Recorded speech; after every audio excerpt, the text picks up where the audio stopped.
Bonjour et bienvenue à Finance 360 avec Alex Demers. Aujourd'hui, nous sommes mardi le 13 août 2024 et nous sommes rendus à l'épisode 239 du podcast. Et dans l'épisode d'aujourd'hui, premièrement, je vais vous parler des plus récentes données du côté du marché du travail au Canada. Donc, c'est sorti vendredi dernier et je vais vous parler particulièrement des emplois dans le secteur privé qui sont en stagnation par rapport à la croissance du secteur public. Et je vais également revenir sur la chute de la bourse qui a eu lieu lundi de la semaine dernière, donc lundi le 5 août. Et en fait, je vais vous parler du lien qu'il y a entre la politique monétaire du Japon et les marchés financiers américains. C'est rare que je vais sortir des marchés nord-américains, mais dans ce cas-ci, il y a clairement un lien entre le crash de lundi passé et les hedge funds qui utilisent une stratégie d'investissement un peu spéculative qui est en lien avec le yen japonais. Bref, je vais vous parler de ça dans l'épisode, mais avant de commencer, je veux juste faire une petite parenthèse par rapport aux actions de Starbucks, donc qui ont monté ce matin d'un peu plus de 20%. Donc pour ceux qui se demandent qu'est-ce qui se passe avec Starbucks ce matin, c'est que le PDG de Chipotle va devenir le nouveau PDG de Starbucks. Et étant donné la réputation de cette personne-là, les actions de Starbucks ont jumpé de plus de 20%, comme je vous dis. Et de l'autre bord, les actions de Chipotle, la compagnie qui va perdre son PDG, de ce côté-là, ils ont baissé de 11%.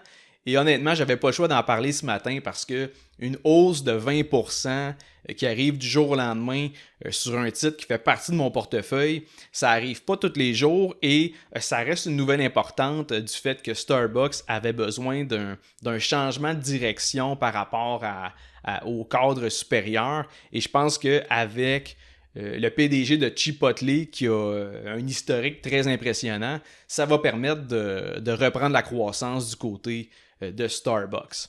Et sinon, si on plonge dans le vif du sujet, je vais vous parler du marché du travail canadien. Donc, on a eu les données par rapport à ça vendredi dernier. Et en juillet, on parle d'un recul net de 2800 emplois au Canada. Et ça, c'est un deuxième mois consécutif avec une baisse nette. Quand on parle d'une baisse nette, c'est qu'il y a eu des emplois créés, mais il y en a eu beaucoup plus de perdus. Donc, si on fait la balance des deux, on se retrouve dans le négatif. En juillet, on parle dans le négatif de 2800 emplois. C'est très négligeable, mais reste que c'est pas une augmentation, c'est un recul. Et du côté du taux de chômage pour le mois de juillet, ça n'a pas bougé de ce côté-là. On parle encore d'un taux de chômage de 6,4% au Canada. Et ça, par rapport à l'année passée, donc juillet 2023, on parle d'une remontée d'environ 1%. Et 1%, ça a l'air de rien, mais quand on parle de taux de chômage, une hausse de 1% à l'échelle du pays, bien, ça signifie qu'il y a des centaines de milliers de personnes qui se retrouvent présentement sans emploi. Et d'ailleurs, si vous avez un adolescent à la maison ou un jeune adulte qui est encore aux études, c'est fort probable qu'il n'ait pas réussi à se trouver une job cet été parce que si on regarde les données du mois de juillet, on peut voir que le taux de chômage des personnes de 15 à 24 ans, ça a augmenté à 14,2%. La dernière fois que c'était aussi élevé que ça, en excluant la période de la pandémie, ben c'était en 2012. Et un autre groupe de personnes qui a de la difficulté à se trouver un emploi, ce sont les nouveaux immigrants, c'est-à-dire ceux qui ont été admis au Canada au cours des 5 dernières années. Et de leur côté, en juillet, on parle d'un taux de chômage qui a grimpé à 12,6%.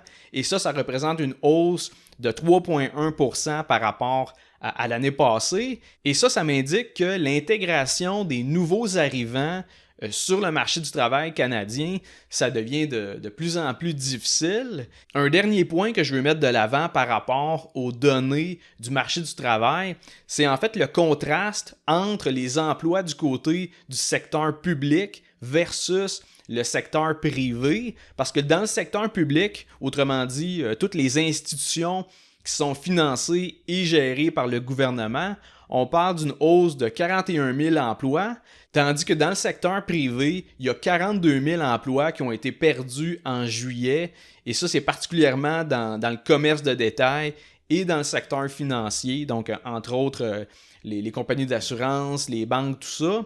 Et sur une période d'1 an, le secteur privé il affiche une croissance de 0,9%, tandis que le secteur public, lui, a augmenté de 4,8%. Et ça, c'est une tendance qu'on observe depuis quelques années. Si on regarde le taux de croissance des emplois dans le secteur privé versus le secteur public depuis 2020, on peut constater qu'il y a une augmentation beaucoup plus forte du côté du public. Et là, l'écart grandissant entre le public et le privé, ça m'amène à me questionner sur la solidité de l'économie canadienne parce que faut comprendre que c'est le secteur privé qui est le moteur économique du pays. C'est avec le secteur privé qu'on arrive à payer toutes les personnes qui travaillent dans le secteur public. Et là, avec le secteur public qui prend de plus en plus de place sur le marché du travail, c'est un peu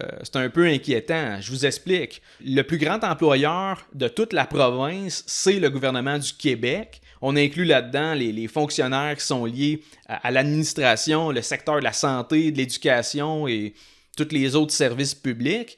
Et le fait qu'il y ait une dépendance importante à l'égard du secteur public, ça crée un déséquilibre sur le marché du travail et ça peut amener des problèmes économiques. T'sais, en partant, ça met de la pression sur les finances publiques, dans le sens que avec autant d'employés qui travaillent pour l'État, tous les salaires et tous les avantages sociaux, ça représente une proportion importante des dépenses du gouvernement du Québec. Et si en plus, le gouvernement y opère dans un budget qui est déficitaire, bien nécessairement, pour réussir à payer tout ce monde-là, bien, il est obligé de se financer avec de la dette. Et ça, évidemment, ça contribue à continuer de faire gonfler la dette publique du Québec. Maintenant, la dette publique du Québec est rendue, en fait, elle dépasse maintenant 332 milliards de dollars. Donc, c'est une somme qui est astronomique. Et la croissance actuelle des emplois gouvernementaux, c'est pas quelque chose qui est soutenable dans le temps parce que il faut que les recettes fiscales du gouvernement soient suffisantes pour arriver à couvrir tous les frais de tous les services publics et aussi, évidemment, à payer les salaires de tous ces employés-là. Il faut comprendre que quand le secteur privé est en croissance, ben, ça génère plus de revenus pour les travailleurs et les entreprises, ce qui va, par la bande, venir accroître les revenus du gouvernement qui proviennent des impôts sur les salaires, les impôts sur les bénéfices des compagnies, ainsi que par le biais des taxes de consommation. Là. Parce que quand un consommateur achète à une entreprise, il achète un produit ou un service, il y a une taxe de vente qui est envoyée au gouvernement, que ce soit fédéral ou provincial dans notre cas. Mais à l'inverse, si le secteur privé se contracte ou si la croissance ralentit, bien, les recettes fiscales du gouvernement peuvent diminuer et ça va rendre plus difficile le financement des dépenses publiques, entre autres le salaire des fonctionnaires. Bref, si le déficit budgétaire continue de se creuser et que la dette publique continue d'exploser, bien, il est possible que le gouvernement soit contraint de réduire ses dépenses, ce qui pourrait entraîner entre autres des suppressions d'emplois dans le secteur public. Et la dernière fois que le gouvernement a décidé de faire ça, c'est-à-dire de couper dans ses dépenses, c'était lors de la période d'austérité budgétaire qui était autour de 2014 à 2018. C'était avec l'ancien premier ministre Philippe Couillard. Et au fait, avec toutes les coupures des dépenses gouvernementales qu'ils ont faites à l'époque, en 2015-2016, ben, le gouvernement du Québec était même parvenu à dégager un surplus budgétaire. On est loin de ça maintenant parce que dites-vous que dans le budget 2024-2025 du Québec, on prévoit déjà un déficit d'environ 11 milliards de dollars. Donc, tout ça pour dire que du côté du marché du travail, les données, même si le taux de chômage n'a pas augmenté, c'est quand même des données qui ne me rassurent pas par rapport à l'économie canadienne, surtout, comme je vous dis, avec l'écart du nombre d'emplois du secteur public versus le secteur privé. Et pour le deuxième segment de l'épisode, je veux revenir sur la chute des marchés boursiers de lundi passé. T'sais, la semaine dernière, j'ai vraiment enregistré le podcast lundi midi, donc j'étais directement dans le feu de l'action et je passais à côté d'un détail super important. En fait, je vous ai parlé d'un paquet de choses, mais je ne vous ai pas parlé de ce qui se passe du côté de la Banque centrale du Japon et par rapport au marché financier japonais. Et honnêtement, comme je vous dis d'habitude, je me concentre vraiment sur les marchés nord-américains, donc la bourse de Toronto, New York, le Nasdaq. Dans le podcast, c'est très rare que je vais parler des marchés européens ou asiatiques, mais avec ce qui se passe présentement, avec le yen et la bourse de Tokyo, je considère que j'ai pas le choix, encore une fois, d'aborder ce sujet-là et d'essayer de vulgariser ça le mieux possible. Et je vais commencer en vous parlant sommairement de l'économie au Japon parce que l'environnement économique là-bas, c'est très différent de l'économie canadienne et celle des États-Unis. Premièrement, au Japon, ça fait environ 30 ans qu'ils vivent avec le phénomène de déflation, donc les prix descendent, et avec une économie qui est vraiment en stagnation. Et c'est pour ça que ça fait des décennies que les taux d'intérêt sont maintenus très bas. En fait, la Banque centrale du Japon y affichait même des taux négatifs depuis 2016. Sauf que là, récemment, l'économie japonaise a pris du mieux et l'inflation du pays a dépassé la cible de 2%, ce qui est une nouvelle positive pour eux autres, considérant le fait que ça fait des années qu'ils sont en déflation. Et là, en réponse à la récente poussée de l'inflation, en mars 2024, donc il y a quelques mois, la Banque centrale du Japon, elle a annoncé sa première hausse de taux d'intérêt en 17 ans. Et c'est ça qui a mis fin à 8 ans de taux négatifs. Et ensuite de ça, le 31 juillet, donc tout récemment, elle a relevé encore une fois son taux directeur et maintenant, le taux directeur du Japon y atteint 0,25%. Et c'est ça qui est surprenant parce que cette petite hausse-là, qui rend les taux d'intérêt juste au-dessus de 0%, c'est ça qui a été un des événements déclencheurs qui a créé une réaction en chaîne qui a fini par atteindre les marchés boursiers américains et qui a causé le carnage de lundi dernier. Et tout ça a commencé avec le yen qui est la devise japonaise, et le yen qui s'est apprécié de 10% par rapport au dollar US, et ce, en moins d'un mois. Il faut savoir qu'une hausse de 10% sur le marché des changes, communément appelé le Forex, 10%, c'est une énorme variation, surtout en si peu de temps. Et d'ailleurs, c'est ça qui m'amène à vous parler du carry trade. Le carry trade sur le yen, c'est une stratégie qui a commencé en mars 2022 quand les taux d'intérêt se sont mis à monter partout dans le monde, sauf au Japon. Et en fait, le carry trade sur le yen, ça consiste à emprunter au Japon à un très faible taux d'intérêt et à prendre cet argent-là pour investir dans d'autres actifs. Donc concrètement, ce qu'ils faisaient, c'est que des fonds spéculatifs, des hedge funds, ils s'endettaient en yens et ils prenaient cet argent-là pour acheter, entre autres, des actions de croissance sur les marchés américains. Autrement dit, avec le carry trade, le monde profite du différentiel de taux d'intérêt entre deux pays, et ce qui a permis donc aux traders de générer des rendements qui ont dépassé largement le taux d'intérêt auquel ils ont emprunté les fonds. Et l'autre élément à considérer là-dedans, c'est que du fait que la Fed montait son taux directeur et que de l'autre côté, la Banque centrale du Japon maintenait le taux donc qui était très très bas, le yen s'est mis à perdre la valeur face au dollar US. Donc à ce moment-là, la dette des fonds spéculatifs qui étaient en yens, la dette diminuait au fil du temps en termes de dollars américains. En d'autres mots, ils gagnaient de deux façons. D'une part, avec les rendements excédentaires qu'ils pouvaient dégager, c'est-à-dire les rendements qu'ils ont obtenus avec la croissance des actions américaines versus le taux d'intérêt qu'ils empruntaient au Japon.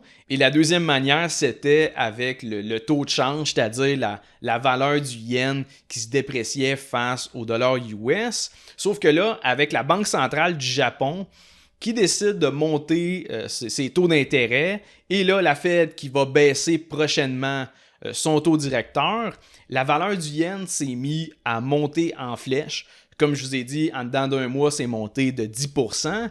Et tout ça a fait en sorte que il y a beaucoup de fonds spéculatifs, de hedge funds, qui ont voulu mettre fin au carry trade sur le yen. Et évidemment, le problème avec ça, c'est que quand tout le monde veut le faire en même temps, ça crée une pression sur les marchés. Il faut comprendre que si on inverse le carry trade, il faut vendre ses actions US pour ensuite rembourser sa dette en yens. Et quand il y a autant de monde qui veulent vendre leurs actions US, en même temps, ça crée une pression baissière sur les prix parce qu'il y a beaucoup plus de vendeurs que d'acheteurs. Et c'est exactement ça qu'on a pu voir lundi passé quand les indices boursiers américains se sont mis à plonger. Si on parle du Nasdaq qui a droppé de 3,4%, et l'indice S&P 500 qui, lui, a baissé de 3%. Tout ça en une seule journée. Et si on regarde du côté du Japon, depuis le début du mois de juillet, l'indice boursier japonais, le Nikkei 225, il a perdu un peu plus de 20%. Et là, lundi de la semaine dernière, le 5 août, le Nikkei 225 il a plongé de 12% en une seule journée. C'est comme vous pouvez vous en douter, une baisse de 12% sur un indice boursier, ben c'est catastrophique, là. Et là, pour conclure là-dessus, on peut se demander si l'inversion du carry trade sur le yen, est-ce que c'est complètement terminé ou s'il reste encore pas mal de monde qui ont une dette en yens qui est présentement investie sur les marchés boursiers américains. On ne peut pas vraiment le savoir avec certitude. Par contre, mercredi passé, la Banque centrale du Japon a rassuré les investisseurs en annonçant qu'elle n'augmenterait pas davantage son taux directeur tant et aussi longtemps que les marchés financiers ne seraient pas stabilisés. Et à ce moment-là, le yen, théoriquement, ne devrait plus trop s'apprécier face au dollar US. Donc, la drop qui est liée au carry trade devrait, encore une fois, théoriquement, être contrôlée. Les investisseurs, ils peuvent remercier la Banque centrale du Japon d'être venue à la rescousse parce que la chute aurait pu se poursuivre encore quelques jours, quelques semaines. Comme je vous dis, une stratégie comme ça, de la part des fonds spéculatifs qui mélangent un peu des éléments macroéconomiques, ben, ça prend pas grand-chose que ça peut créer des événements comme on a connu